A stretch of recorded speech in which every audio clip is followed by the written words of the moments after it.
Well, Christ said that he came to give us what? Life, and to give it how? More abundantly. And so tonight we're going to be discussing how to live a great life. In other words, what you will learn tonight is actually what everyone in the world is searching for. I don't know of anyone who doesn't want to live the good life. And there's a whole lot of people searching for the good life. Most of them are searching for it in ways that will not bring them the good life. It might bring them transient happiness and transient dopamine surges, but it's not bringing them real joy and peace and fulfillment in life. And one of the greatest inhibitors of us experiencing the great life is actually a mental illness that we all have. Now, I'm not talking about depression and anxiety. Those are much more common than they were even a decade ago. In fact, studies show that they've more than doubled in this country, both of those, since just 10 years ago. Mental illness is skyrocketing significantly, but this is a mental illness that each of us, including the speaker, has had. And it is very important for us to know how to deal with this mental illness and even eradicate it. And I first began to understand a little more importance of this mental illness many years ago. I'm dating myself now. I was a physician. I was through with my specialty training. I was actually in practice, and a brochure crossed my desk advertising to physicians a conference, and of course we get a lot of different conferences that we can go to, but this one I decided I was going to go to even though I had had my first son and he was just 2 months of age at the time. This was the conference, the first international conference on the elimination of coronary artery disease.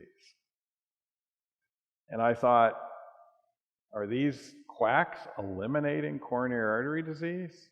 So I wanted to see who was speaking. No, these were people from Ivy League schools, University of California, San Francisco, from Cornell, from Cleveland Clinic, and from the Bogalusa Heart Study, and so many other great speakers. And I thought, this is pretty bold. They're not talking about just preventing heart disease. They're talking about eliminating it.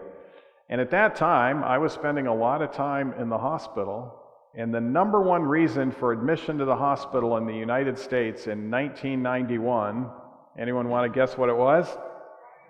What do you think the number one cause of death was in 1991? It was heart disease. And I thought, I need to go to this conference. And so I went there. I actually had a new video camera, and I was in the front row, and I was filming the slides, and I was so thrilled with the information I was learning because I knew that this was not just a fringe group. These were people that were top scientists that had a megaphone that could actually change the world. And I realized their information was accurate. It was true. We could eliminate this disease. And I thought, how different my life is going to be 25 years later when I'm taking someone to the emergency room, a resident or a student, and I'm showing them a patient that's having a heart attack, and I'm explaining to them that this is what we used to see every day in emergency rooms, and I haven't seen a case for 20 years. And now you're seeing what I used to see on a regular basis. That's what I was imagining was going to happen. Well, guess what? It's been 31 years, I think. Is that right? 31 years since 1991. And what do you think the number one cause of death is in America? It's not COVID. It's still heart disease. COVID did kill a lot. There were a number of deaths, of course, related to the fact they had atherosclerosis and they got COVID or they got the vaccine, because both of those cause inflammation, and if you have coronary artery disease, you can actually rupture a plaque and you can have a stroke or a heart attack within just a few days. But yet coronary artery disease without COVID was still the number one cause of death during COVID. And by the way, which disease is actually more preventable? Heart disease by far, but yet we focused in on a disease that was so contagious, even if you triple masked, you could still end up getting it. But yet we ignored a disease that was killing more people that was far more preventable. So, why has the world not changed that much? It wasn't due to lack of good scientific information. Some might think, well, they weren't giving very good information back then. No, we now know that their research and evidence is even clearer that what they were saying was right. And it is a disease that we can eliminate. But it's actually due to a mental illness that is prevalent in almost every person in the world. And that mental illness was never discussed at that conference. What is the mental illness? Lack of self-control. So when a person is dying of heart disease that knew what they should have been eating to prevent or eliminate it, the problem is not their heart. The problem was up here in their mind.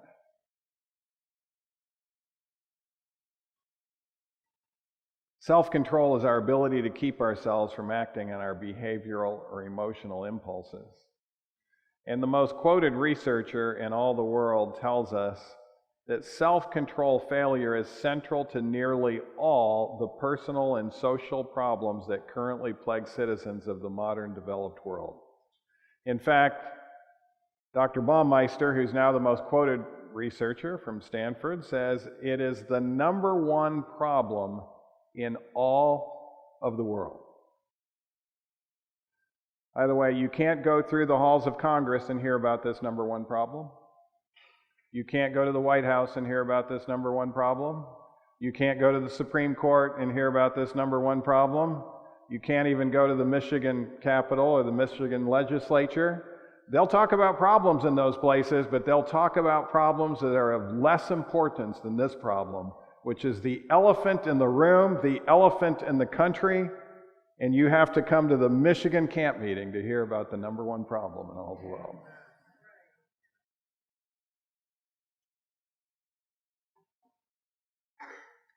Lack of self-control is the number one cause of heart disease. Diabetes. Yes, genetics loads the gun, but lifestyle pulls the trigger. Now that we know the lifestyle that can prevent diabetes, no matter what your genes, you would think diabetes is going down in this country. But what do the studies show?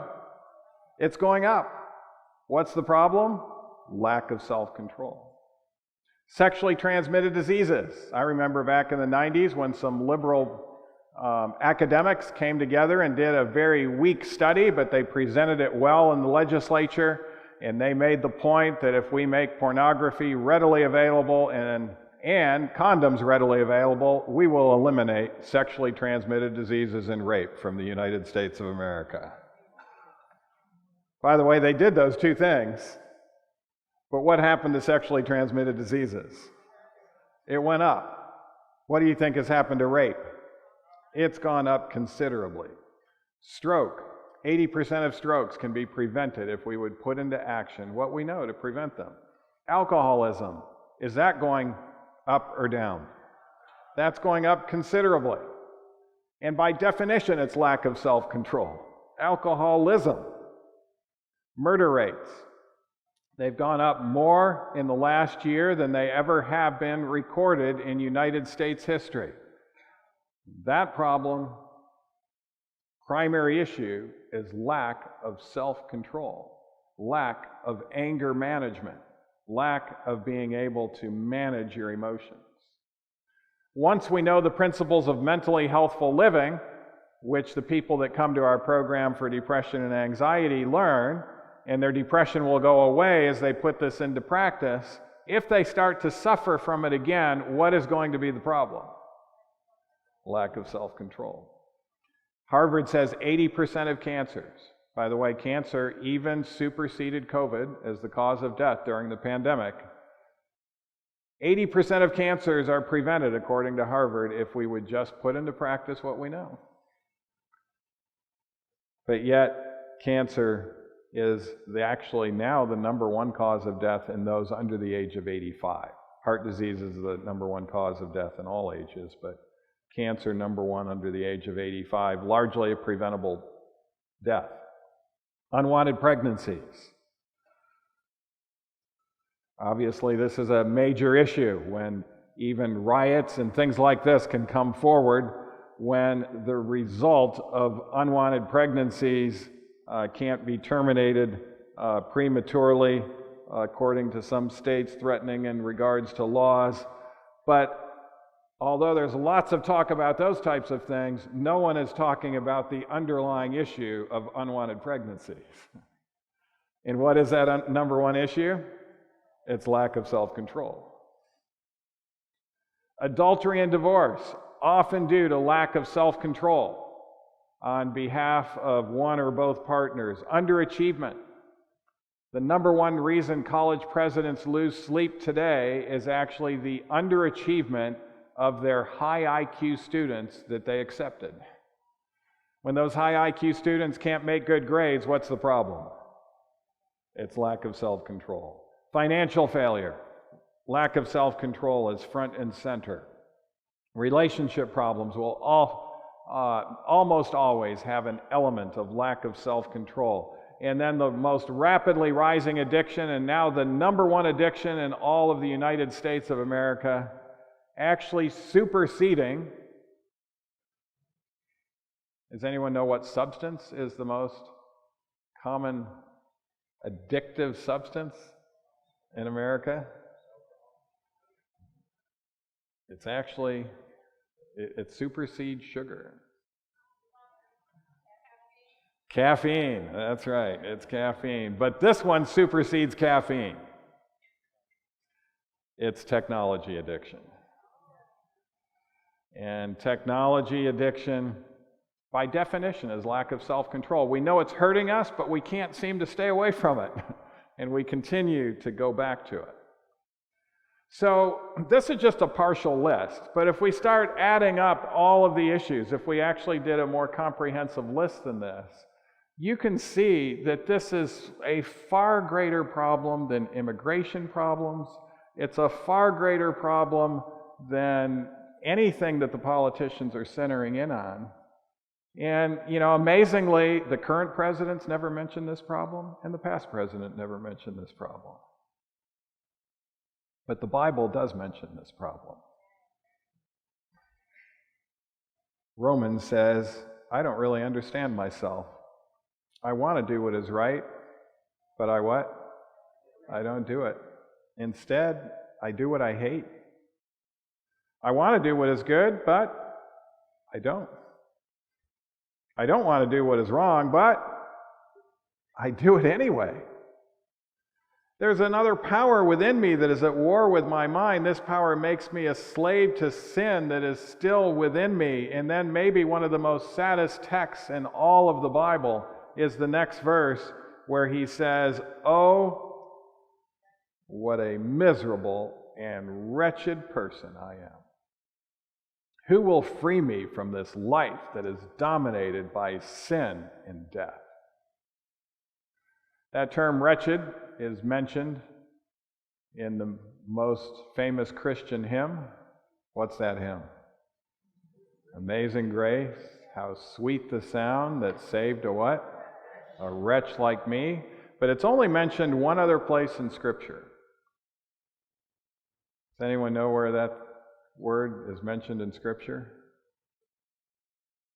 Something we're going to center in on a little bit this weekend, because it's clear where we're at in this time of Earth's history, and this is the message to the last church. It comes from the book of Revelation, And I was actually at this church, the very Laodicean church, a few months ago. Weimar University went there, led by their Bible religion history scholar. And it was a very moving experience to walk into this church, and the message is actually still posted there on the wall. The message of Jesus Christ to the Laodicean church. It was a church that was in a city that loved sports. They had the largest sporting arenas, and they had the largest drama arenas. So Hollywood and sports were central, and lack of self-control was the number one problem in Laodicea. And his message was, because you say, I am rich and have become wealthy and have need of nothing, and do not know that you are what? Wretched, miserable, poor, blind, and what else? If you're naked, what is it that you don't have? You don't have the robe of Christ's righteousness. So this tells us that this condition can have eternal consequences. So tonight, we're going to go through the secret to avoiding this wretchedness. First, we'll look at what secular science has showed us is the secret. Secular science tells us the secret to this problem, and by the way, they've been studying it greatly. You know, you would think the politicians would start mentioning it because the scientists are mentioning it, and the number one quoted scientist in the world, Dr. Baumeister, is researching on this. It's on willpower. But they're a little behind the times. But the word that they say is the secret is temperance. Now, I'm all for the word temperance. It's moderation in things that are healthy and abstinence in the things that are unhealthy.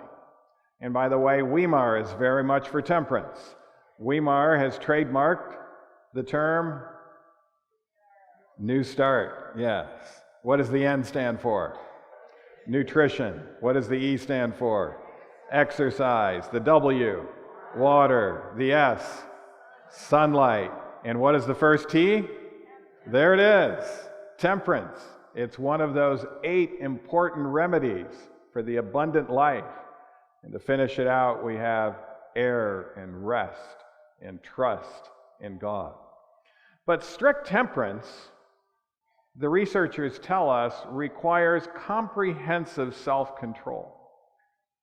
Now, everybody actually has selective self-control.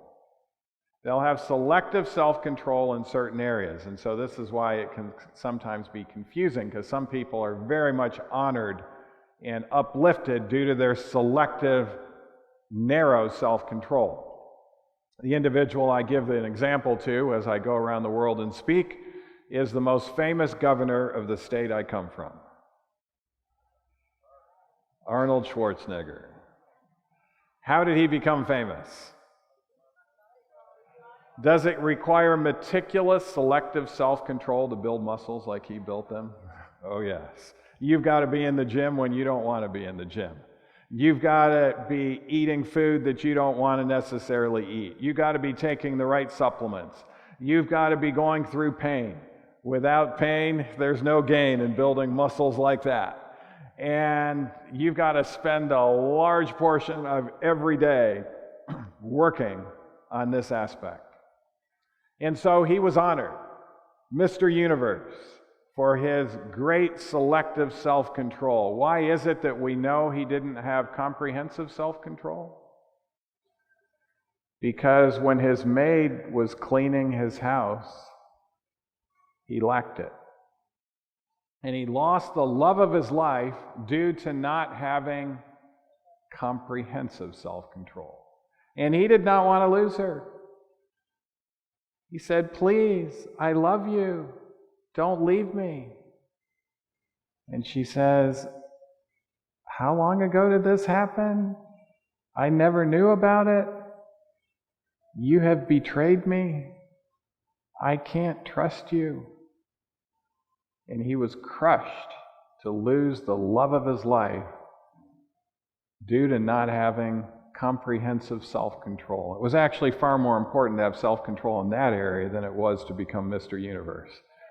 And he would have actually traded Mr. Universe and all of his fame to be able to keep his wife. Dr. Peterson from University of Michigan is one of the researchers in this area. Dr. Seligman from University of Pennsylvania, they got together and wrote a book, actually, that has an entire chapter, 6 different, I shouldn't say a section on temperance, but 6 different aspects of temperance. And they mention, in our endeavor to measure this class of strengths, we have found that among people in the mainstream developed world, strengths of temperance are infrequently endorsed and seldom praised.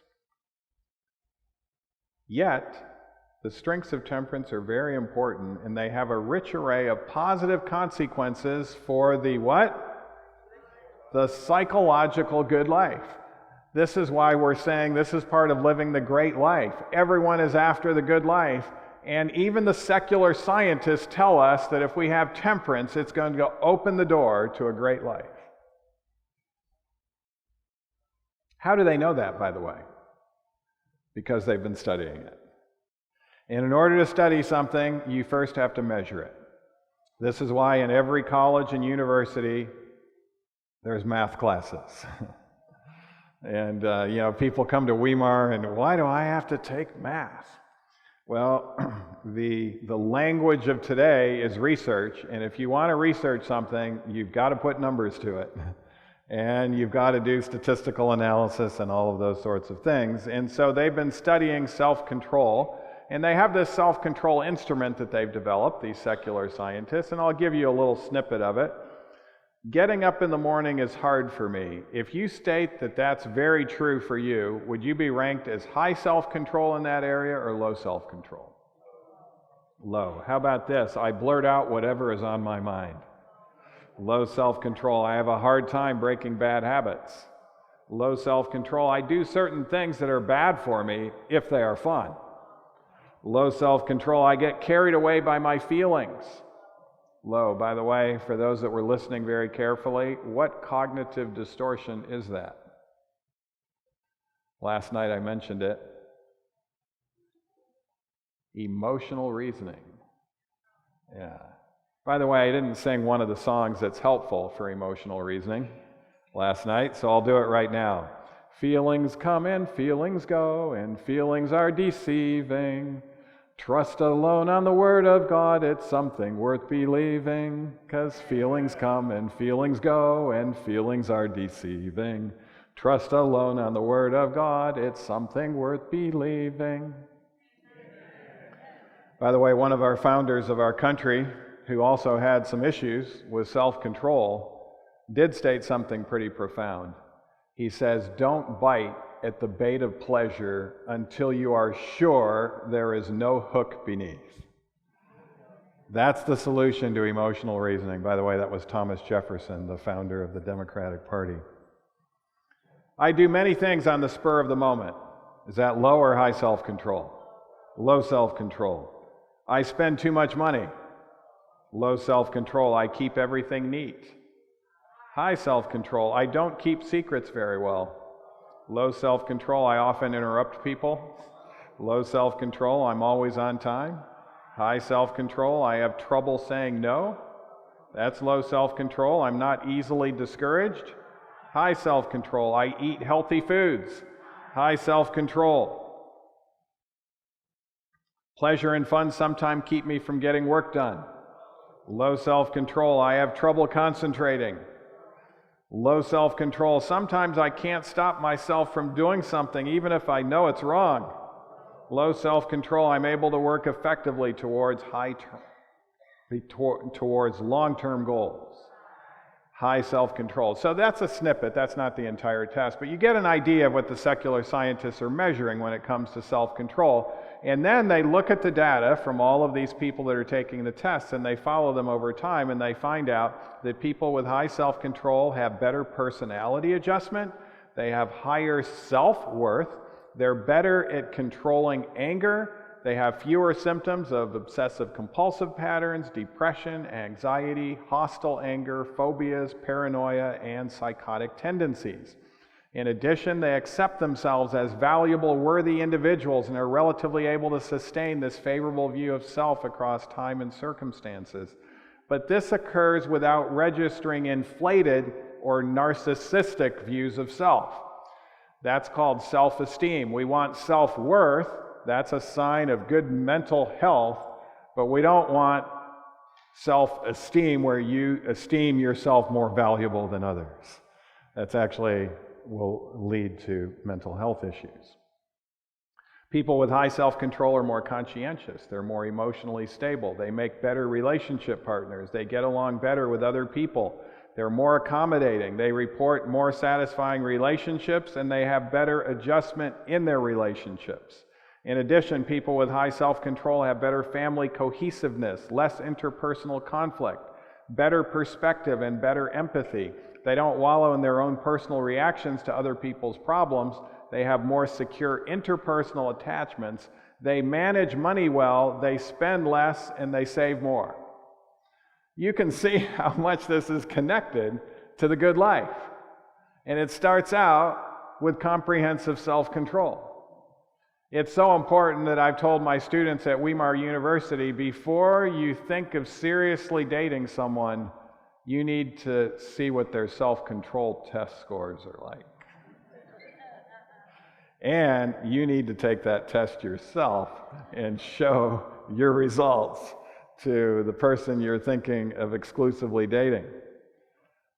By the way, after I said that, our SA president was thinking of seriously dating a very nice girl on campus, and he took the test and she took the test, and they both scored very high, and they're in a great relationship right now. But if you don't score high on that test, you're not even ready to begin a dating relationship. But although we're speaking of comprehensive self-control, back to Dr. Peterson and Seligman. This is a secular psychologist.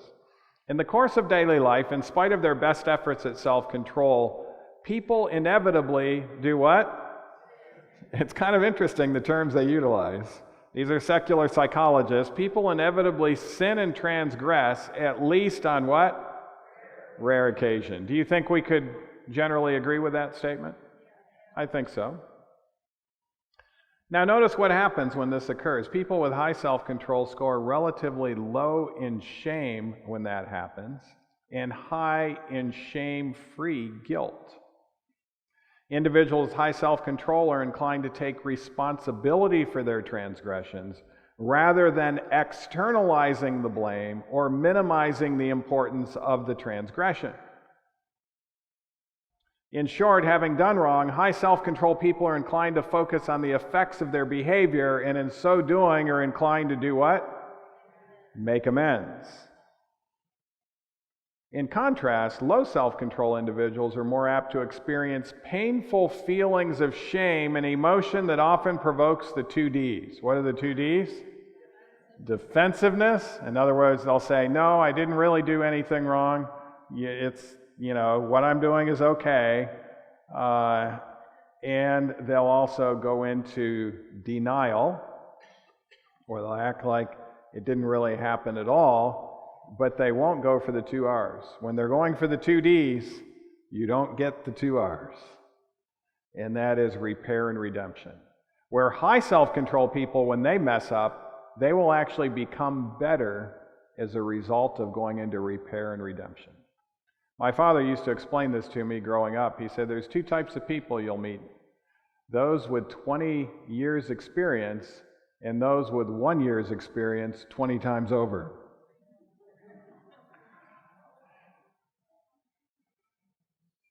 And so this is the method, actually, even though we might mess up, that we can become better individuals over time. Well, the researchers have also been looking at drawbacks of self-control, and they can't find any drawbacks. They said there's no studies anywhere demonstrating any undesirable consequences of high self-control, and they've looked for it. They've tested for curvilinearity to see if excessive self-control might produce negative consequences, but no negative patterns were found. And their theory was that they would actually find some. They said, although in our society there may exist a stereotype of an over-controlled person, one who's overly restrained, cautious, uptight, and not spontaneous, we see no evidence that self-control is to be blamed. In other words, if you have those problems, it's due to other problems, not to too much self-control. By the way, that makes temperance different than nutrition and exercise. You can get too much exercise, you can even get too much water, you can get too much nutrition, but you cannot get too much temperance. In fact, both of the T's are that way. You also can't trust God too much.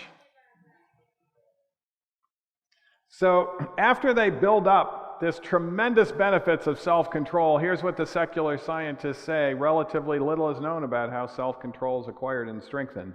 This topic must be regarded as a high priority for further research, and especially a view of the many benefits that self-control confers.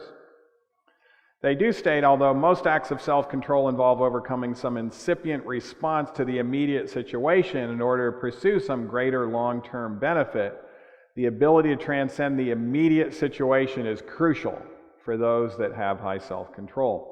People who live only in the present moment are unlikely to exhibit good self-control, whereas future-mindedness will facilitate self-regulation. Well, you can't have future-mindedness unless you're enhancing the frontal lobe, but out of all people that should have an advantage in self-control, by the way, if we were to boil down future-mindedness in a positive sense to one word, what word would that be? Hope. And we have the blessed hope.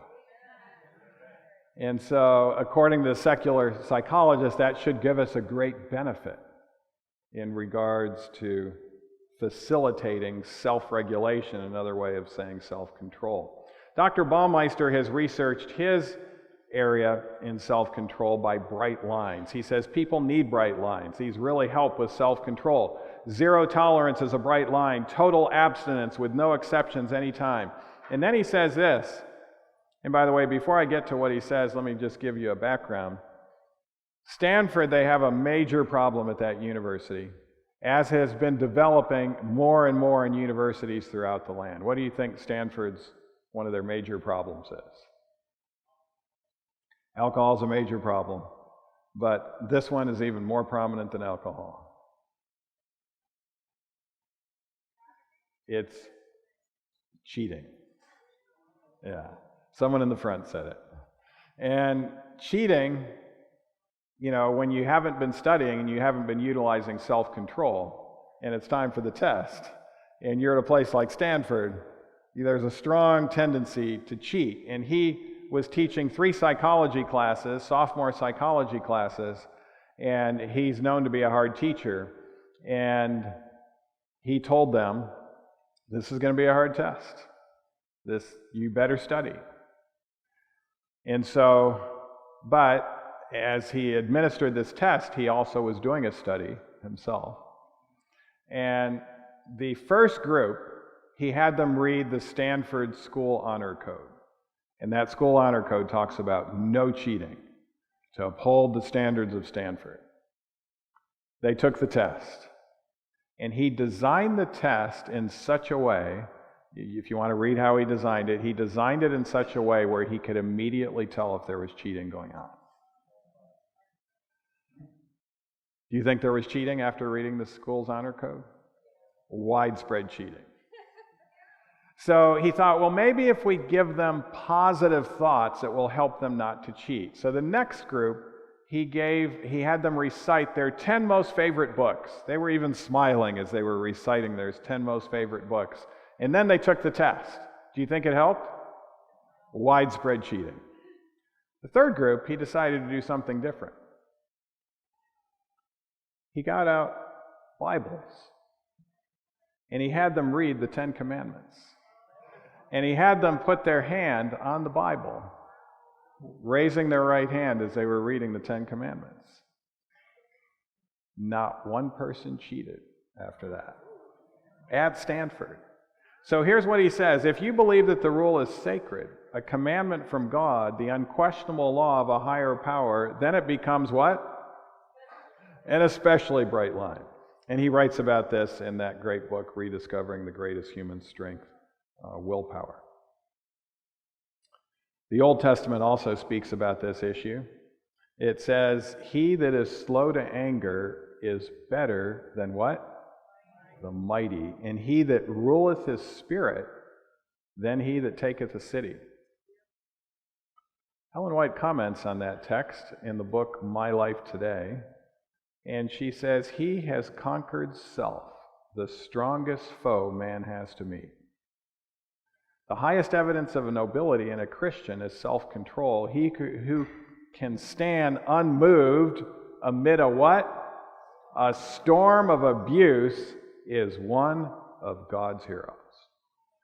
By the way, who is the strongest foe you will ever have to meet? It's yourself. She goes on, he who has learned to rule his spirit will rise above the slights, the rebuffs, the annoyances to which we are daily exposed, and these will cease to cast a what? A gloom over his spirit.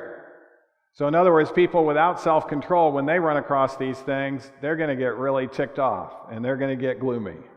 But those with high self-control, those annoyances don't seem to cause them any problems.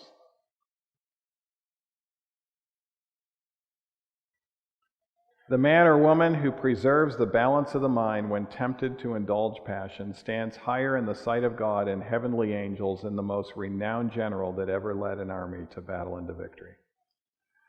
By the way, let's break down that statement a little bit, because I've known of people, many people, who think God failed them because they prayed that he would do psychic surgery on them so that they would never sin again. And after that prayer, they found themselves sinning. Why does God not answer that prayer?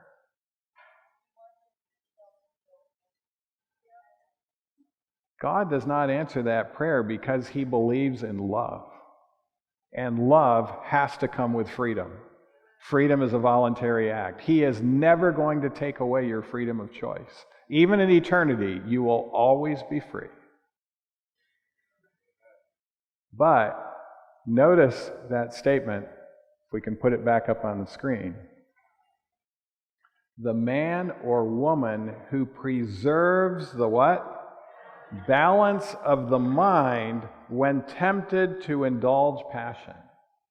In other words, when we don't allow our limbic system, our lower brain, our lower human nature to take over, but we allow, even though that is dinging for us to do something according to human nature, we keep our mind balanced and we go with our frontal lobe.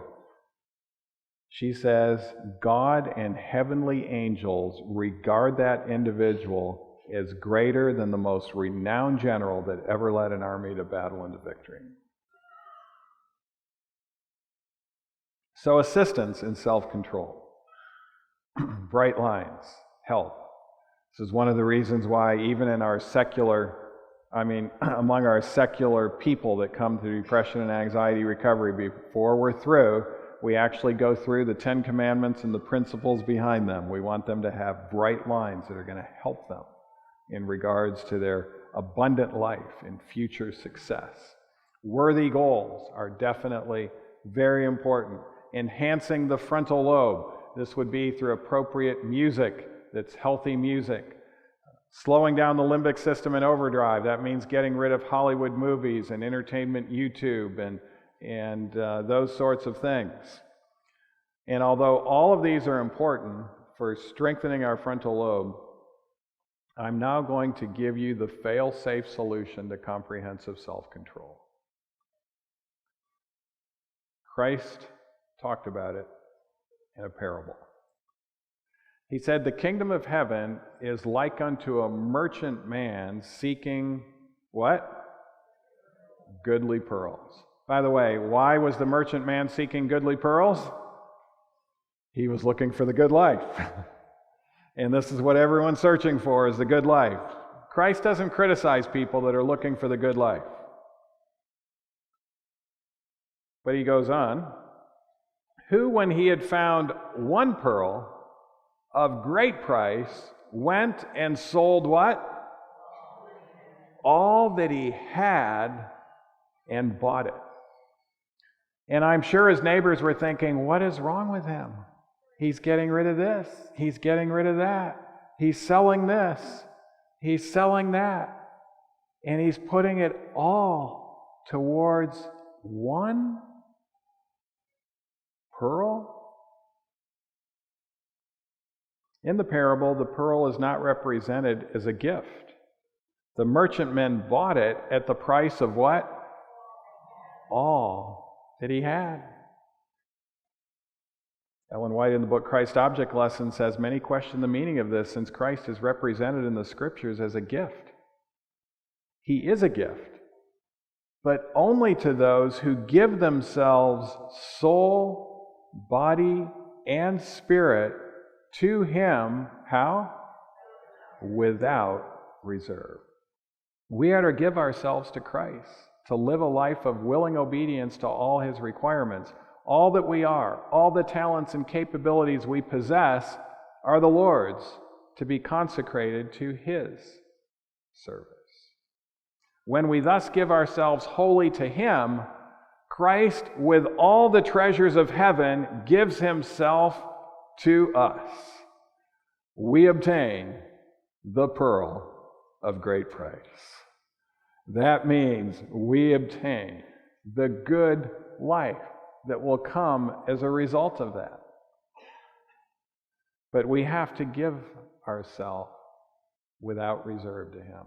So if you're having a problem with self-control in your life, you have a problem of selfishness in a corner of your life.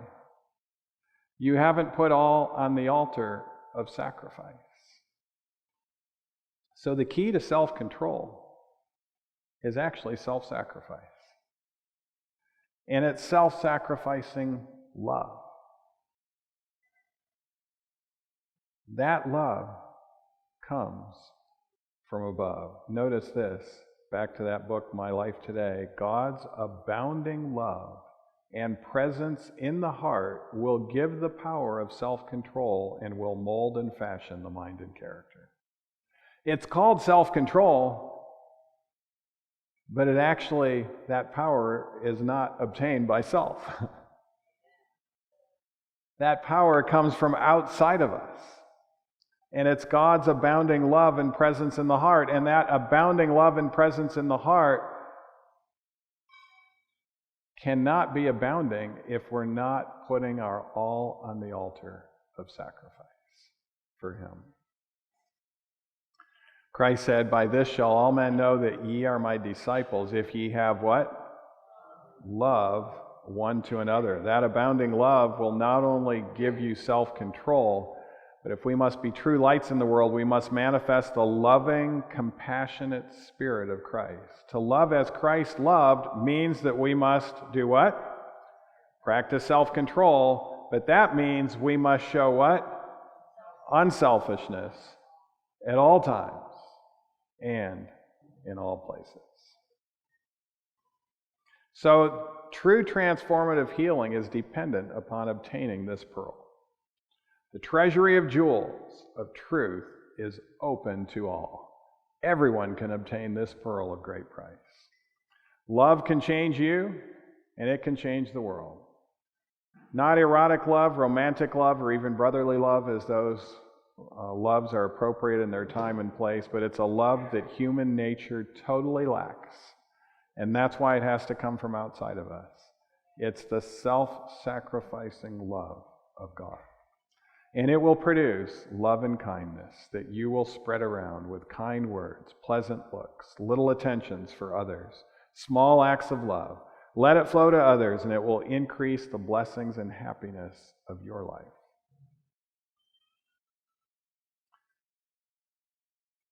Profound phrase, genuine love is a precious attribute of where? Heavenly origin, which increases in fragrance in proportion as it is dispensed to others.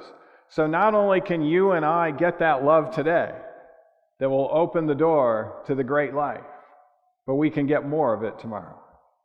How do we get more of it tomorrow?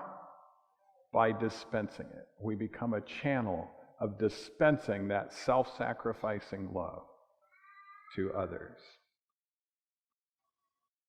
The little attentions, the small acts of love and self-sacrifice that flow out from the life as quietly as the fragrance from a flower, these constitute no small share of the blessings and happiness of life.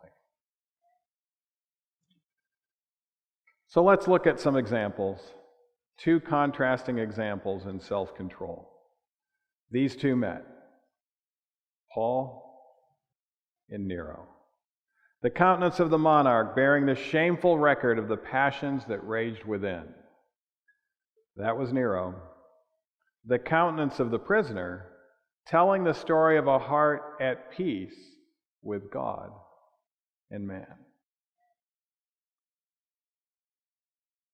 The results of opposite systems of education stood that day contrasted. A life of unbounded self-indulgence. Who was that? That was Nero. And a life of entire self-sacrifice. Who was that? That was Paul.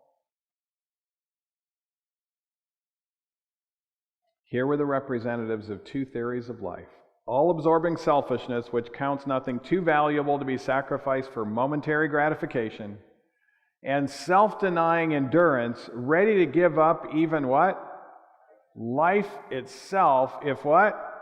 Need be for what? The good of others. We're told this: if the soul is to be purified and ennobled and made fit for the heavenly courts, there are two lessons to be learned in everybody. These two lessons will be there in everyone that makes it eternally. What are those two lessons? Self-sacrifice and self-control. So for physical, mental, and emotional and spiritual health to be comprehensive and lifelong, it demands the gospel to be complete. And that's what was missing from that conference in 1991. They told us all the things we needed to do to eliminate coronary artery disease, but they didn't tell us how to have comprehensive self-control. And you can go to different programs, etc., and you can learn a lot of good information in regards to how implementing that will give you a lot better health. But if that information is not shared with the gospel, you're actually introducing your subjects to a high form of legalism. I've run into people who in the church say, no, we should just give the health information. We should just give the health information. It seems to be, discrediting or whatever if we go into the spiritual information, and they're here for the health information. But if you don't give the health information with the spiritual, how are they going to be able to keep all of these health rules?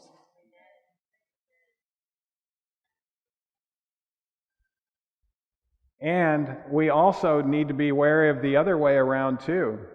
If we share the gospel with people without convicting them of their need, it's going to be a very superficial, cheap gospel. And so this is why Christ was so intentional when he was here of doing the threefold ministry. What was the threefold ministry?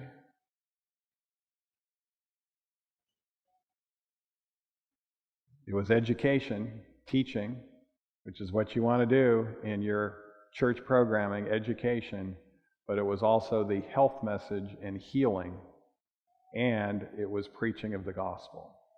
And this is what the world is lacking. This is what the world is wanting. I think for too long, we have been leaving out the health message, or maybe putting it in maybe right before an evangelistic series to maybe increase some interest. But it's not been a central core aspect of who we are.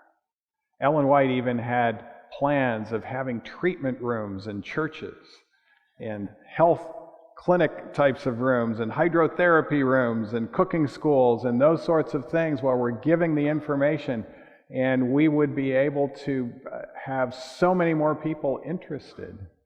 And then they would be interested in the practical gospel that can help them to be able to become far better people and begin to experience the very great life that God has in store for each one of us. However, I've noticed, working in hospitals over the years, that many criticize what they think is the lowest part of humanity. When a person doesn't exercise self-control, even when it could obviously help them. And where I would see this a lot in my field of gastroenterology, working in hospitals for years, I'd be consulted for cirrhosis of the liver, and they would have ammonia levels way up, they'd be out of their gourd and hepatic encephalopathy, and I would be ordering an NG tube down to put lactulose or neomycin or Faxin in an NG tube to get rid of these toxins, and the nurses would get upset at me. They would say, Dr. Nedley, this person's just going to, when we get him better, he's going to go out and he's going to drink again and drink away the last cells in his liver. We're fighting him to put this NG tube down. We're fighting him this way, and he doesn't even care enough for himself. And they would say some of the most despicable things about these alcoholics that had no self-control. But I saw those alcoholics quite differently. I realized that the vast majority of them had never been introduced to the secret of comprehensive self-control. They did not want to die. They didn't want to die prematurely. They didn't want to be in that hospital, seeing everyone act and see them act like a fool. And often, once they did get better and their frontal lobe was able to come back, just sharing that simple parable, so many of them would be touched. And many of them went out and never drank another drink again.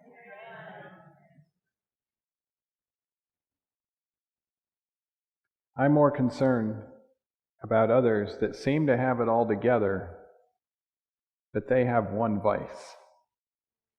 They'll have a lot of great things said about them in their funeral because they had it pretty well together, and they'll be thought of as a good person, but the difference between good and great is exponential. That one vice can kill you, and it can hurt others, and it gets in the way of true self-sacrificing love. We're told the strongest bulwark of vice in our world is not the iniquitous life of the abandoned sinner or the degraded outcast. It is the life which otherwise appears virtuous, honorable, and noble, but in which one sin is fostered, one vice indulged.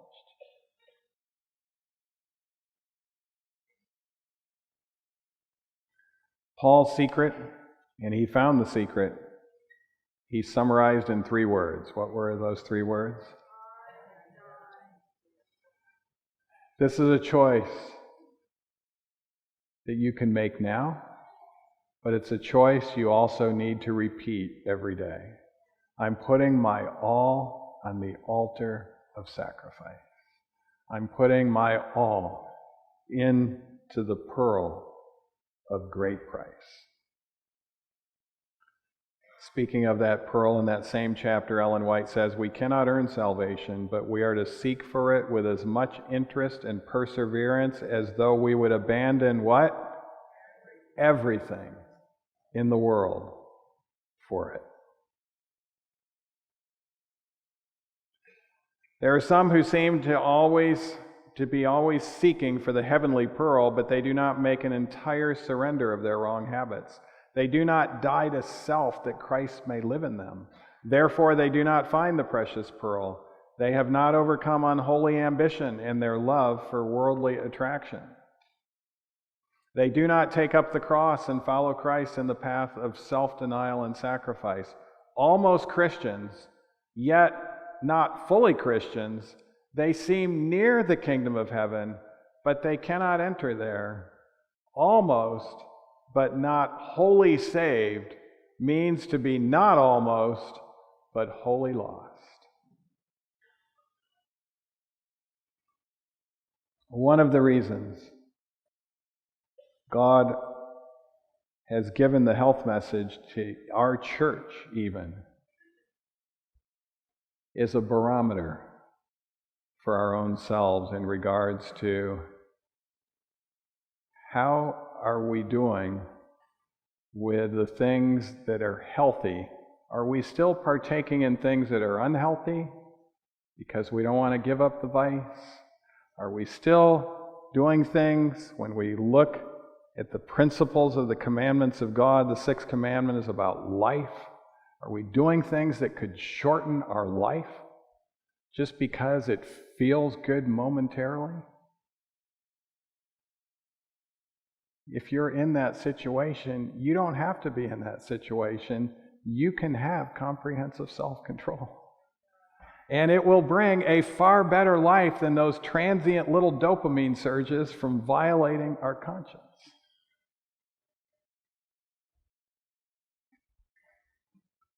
I have seen the threefold ministry produce exponential results for salvation. At Weimar University, every depression and anxiety recovery program, we have baptisms. Some more so than others, but about half of everyone that comes through that program will eventually be baptized within a few months. Some of them right during the program.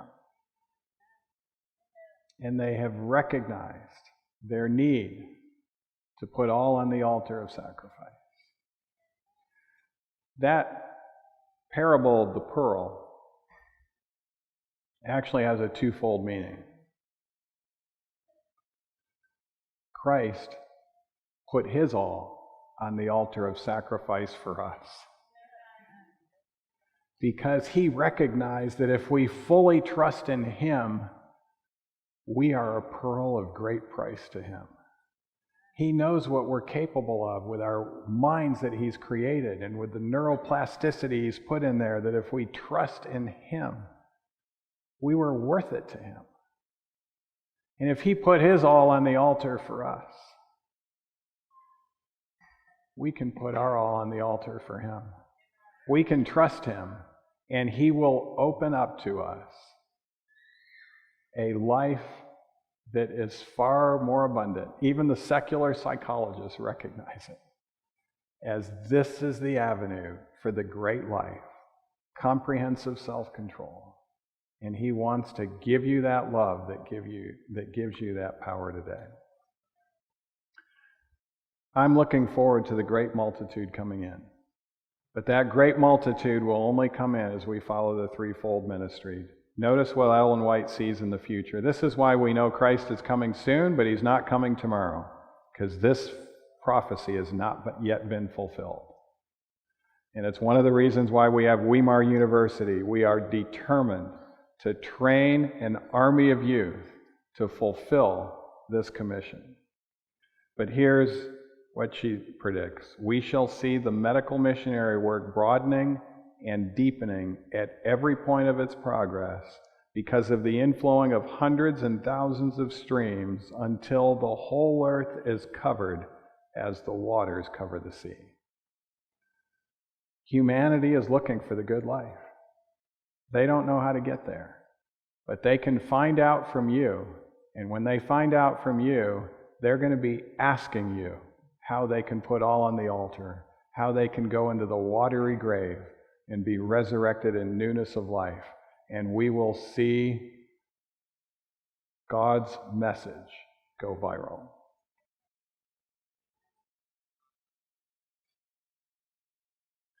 So today you know how to get to the road that gets to the pearl of great price. Don't pursue any more substitutes to the good life that doesn't get you there. Choose comprehensive self-control. Even the secular psychologists tell us there's no downside. Put your all on the altar of sacrifice and give yourself to God and open your heart to his love. The last words that Paul wrote to Timothy. By the way, I've been reading that book, Acts of the Apostles. I saw something that I didn't see before. It's right before the final chapter where it describes Paul's execution. That's not described in the scriptures, but you'll see some significant details that are pretty amazing about that last day that Paul spent. But the chapter right before that, which talks about his last words, she says this: once he found the secret, which he did, and he wrote about it in Romans 7 and 8, of his own lack of self-control, because Romans 7 was talking about himself. Not once did he fail our Lord. Not once, through all of the abuse, through the shipwrecks, through all of the stonings, through all of the aspects in regards to brothers betraying him, all of those things that he went through, he never once lost his sight on Jesus and never once failed. He had complete, comprehensive self-control and continued to show with loving acts to everyone that was around him. That's possible in you and me. Yes, we can learn if we make future mistakes and be more resolute in getting rid of the selfishness of our hearts and having God cleanse our hearts. But Paul, that was such a success in comprehensive self-control, says this as he's passing the baton to Timothy: for God gave us a spirit not of fear, but of what? Power and of love. The type of love he's talking about is a self-sacrificing love. And what else? Self-control. Let's bow our heads. Father in heaven, I know that there are many in this room that have been struggling with self-control. They may not have seen it as being very important. They may have thought that they were living a better life having lack of self-control.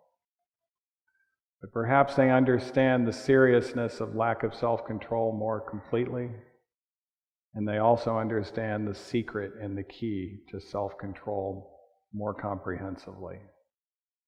And if there's anyone here that wants to say, I want to choose self-control in my life, comprehensive self-control, and I want to give myself without reserve, body, mind, and soul, to God, and allow Him to pour His love upon me, raise your hands to God and say, God, I am choosing to put my all on the altar. I'm choosing to buy the pearl of great price. And I thank you that you will fill me with your love and open the door to the abundant life you have planned. In Jesus' name we pray. Amen.